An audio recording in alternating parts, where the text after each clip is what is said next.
Now. Go. Alright. Reason I thought I'd get everybody together so I can tell this probably one time, and then if you want to ever hear it again, feel free to call me or anything else. But I've done a lot of family research on particularly the Moore's side. And what I'll start out telling you a little bit is from our Papaw Reed, James Reed Moore. Everybody calls him Papaw, I guess. I'll tell you a little story that he told me first, and then we'll kind of go back a little bit further from that. But probably in his latter days, he knew I was doing some research, and I think Shirley was in a little bit with it, and we had done some talking to some other family members, and he told me one time that if I ever traced back the family history, he said perhaps one of these days you could sit on the Indian Council, which I took it he was talking about Cherokees. I don't know. Now I have to say first that I have no proof that we're descended from any of the Cherokee tribes. A lot of coincidences that would probably lead you in that direction. So the reason I'm telling you now is so that if anybody ever decides to pick it up from where I left off, feel free to do so, and I'll be glad to help you in any way, shape, form, or fashion. But after he told me that little story, another couple of times we've heard stories of it would be his grandmother. Her name was Jenny Sisson, and I've found that spelled a couple of different ways. C-I-S-U-M, S-I-S-S-O-M, S-I-S-S-O-N. So that's one of the things that kind of makes it a little tough to trace back. But the story goes that she was in North Carolina mountains, and her first husband was a Frost. Okay, had 2 kids, Oscar and Ella. Now keep in mind Oscar, because Oscar is the descendant from where the Moors came from. Okay. Now, Jenny walked out of the mountains with these 2 children and eventually landed in Roane County, Tennessee. And this was probably in the late 1800s, 1890s. Okay. So she remarried a man by the name of John Moore. Now, hence, this is where the Moors come in. So on the census records, prior to that, in Monroe County, this was after the marriage, on the records, you had a Moore family, and you had 2 children that were in there with them, Oscar Frost and Ella Frost. Oscar Frost was Papaw Moore's daddy. Okay, follow me so far? Okay, so the Moores are actually, they were stepfather.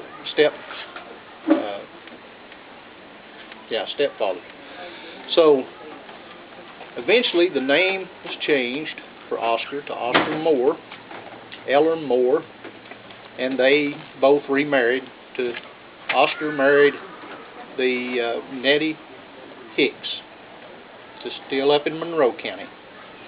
Okay, and from that you had the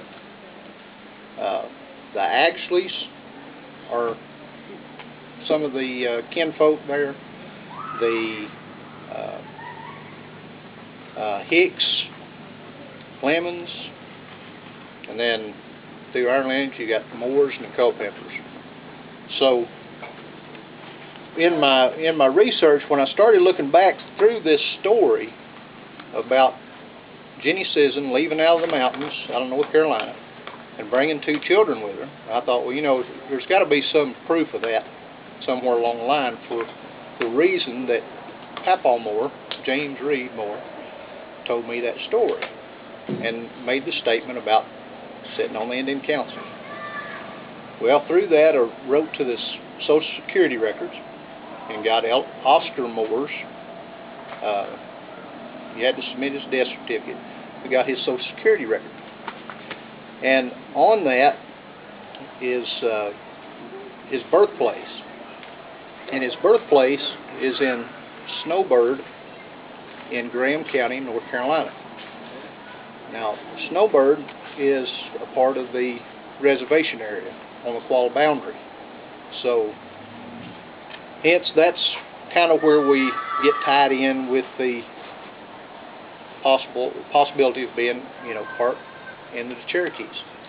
So, that's kind of a quick story about it, but, being able to tie that together other than just where he was buried or where he was born, if anybody ever gets a chance to go back further than that and can tie that together with the frost, that's probably the biggest key to the puzzle. Now, I branched off just a little bit from Oscar's sister. Remember the two children that was taken out of the mountains, Oscar and Ella. Ella became an Ashley, okay, and they were in Monroe County.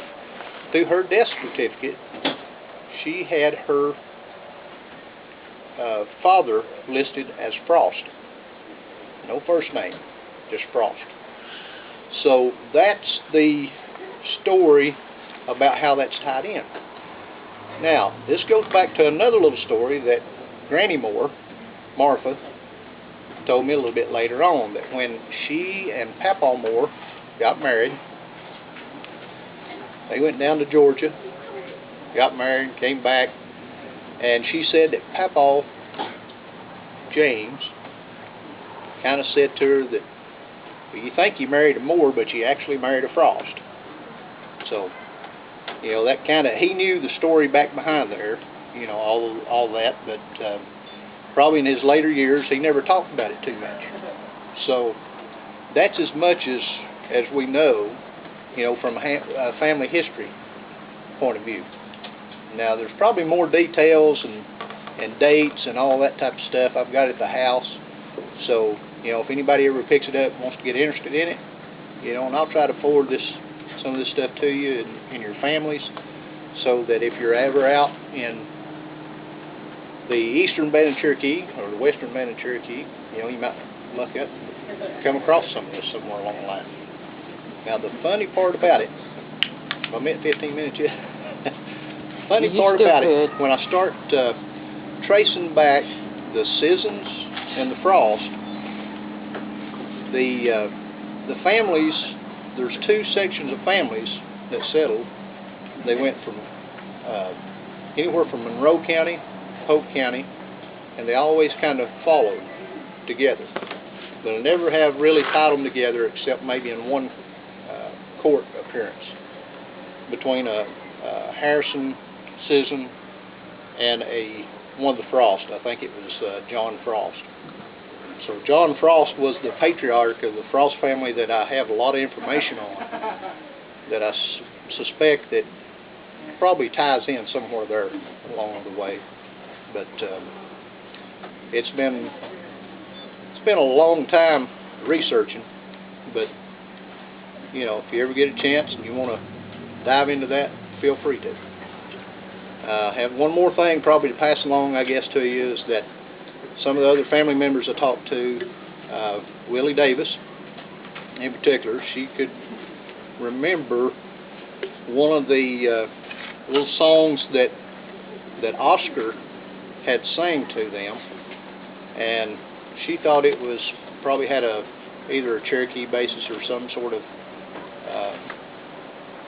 Indian thing to it. I don't know. But I did send a recording to the Eastern Band of Cherokee, and they couldn't interpret it. But I may give you a little idea of how that song goes, and then I'll open it up for questions, okay? Now, this is the way that Davis sang it to me, and then we'll go from there. The song goes, pray Hitchelin, the project knock along, pray Hitchelin, the project knock along, and the nishi and the nishi and the ni-I-O, pray Hitchelin, the Hitchelin go. See-ma, project knock along, see-ma, project knock along, and a nishi and a nishi and a ni-I-O, Pray, hitchelin', hitchelin', go. See-paw, see-paw, brought you knock along. See-paw, see-paw, brought you knock along. And a nishi, and a nishi, and a ni-I-O. Pray, hitchelin', hitchelin', go. It's a little bit of what I know. Yea to the spirit stick.